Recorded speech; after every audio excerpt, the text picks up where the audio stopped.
2000 करोड़ रुपया जो कि अडानी जी के सेल में कंपनी में इन्वेस्ट किया गया, वो किसने किया? सिर्फ ये एक प्रश्न पूछा गया था जिसका जवाब अभी तक नहीं मिला। पता नहीं अडानी के नाम से केंद्र सरकार पूरी क्यों बख्शा जाती है। और स्वाधीनता के बाद इतिहास में पहली बार ऐसा हुआ है साथियों कि स्वयं सत्ताधारी पार्टी के द्वारा लोकसभा व राज्यसभा को स्थगित कर दिया गया, उसकी कार्यवाही नहीं की जा रही। ऐसा पहली बार हो रहा है कि सत्ताधारी द्वारा स्वयं सदन को नहीं होने दिया जा रहा। देश किस तरफ जा रहा है?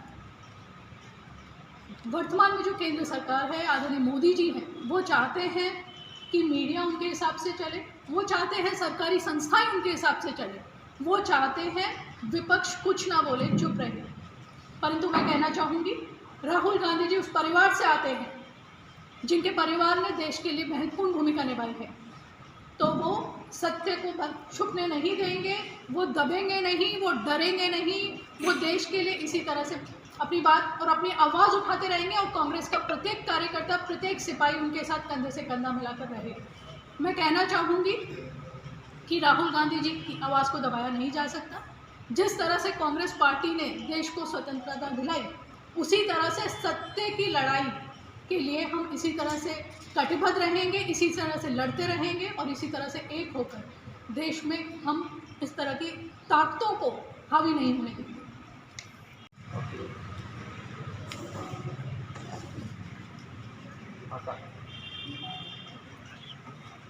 राजस्थान प्रदेश कांग्रेस कमेटी के निर्देशानुसार जिस तरह से राहुल गांधी जी का मामला हुआ, आप सबको विदित ही है किस तरह से उनके सदस्यता को निलंबित कर दिया गया और इस तरह से लोकतंत्र को कमज़ोर करने का प्रयास किया गया।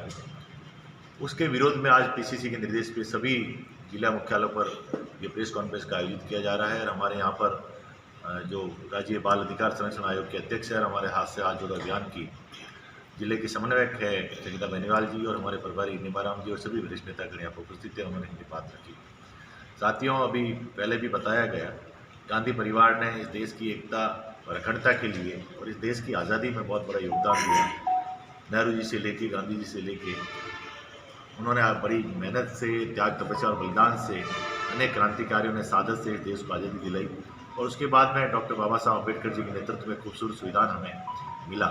लेकिन पिछले जिस दिन से देश में नरेंद्र मोदी जी की तानाशाही सरकार आई, उस दिन से हमारे संविधान को कमज़ोर करने का प्रयास किया जा रहा है, लोकतंत्र को कमज़ोर करने का प्रयास किया जा रहा है।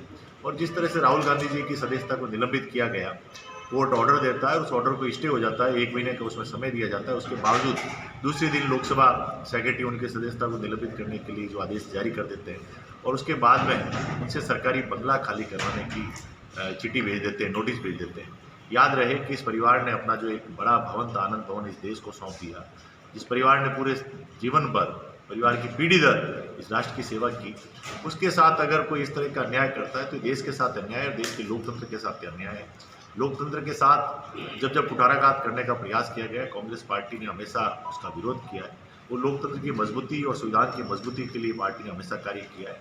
इसी मुद्दे को लेकर कांग्रेस पार्टी फिर से एकजुटता के साथ में अन्य अपने सहयोगी दलों को साथ लेकर, सिविल सोसाइटी लोगों को साथ लेते हुए इसको एक सत्याग्रह के रूप में ले रही है। और ये पूरा महीना जो अप्रैल महीना है, कांग्रेस पार्टी जन सत्याग्रह के रूप में मनाएगी।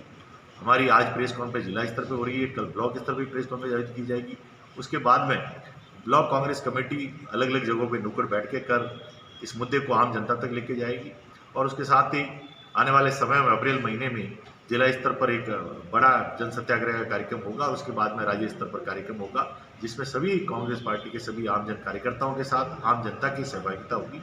और हम आपके माध्यम से सभी जनता से, सिविल सोसाइटी के लोगों से और जो लोकतंत्र के अंतर्गत विश्वास रखने वाले जो दल है, उनसे भी अपील करना चाहते हैं कि ये लड़ाई केवल कांग्रेस पार्टी की लड़ाई नहीं है, ये लड़ाई संविधान से जुड़ी हुई है, हमारी लोकतंत्र की मजबूती के लिए लड़ाई है। उसमें सब सहयोग दें और हम सब मिलजुल कर इस लड़ाई को लड़ेंगे। और साथ ही आम जनता तक एक और केंद्र सरकार जो काम कर रही है और दूसरी ओर राजस्थान में माननीय मुख्यमंत्री अशोक गहलोत जी के नेतृत्व में जो जन कल्याणकारी योजनाएं हैं, उनको भी हम जनता तक लेके जाएंगे। और प्रदेश में माननीय मुख्यमंत्री अशोक गहलोत जी के नेतृत्व में, डोटासरा साहब के नेतृत्व में हम ही जन सत्याग्रह को जन जन तक पहुँचाएंगे।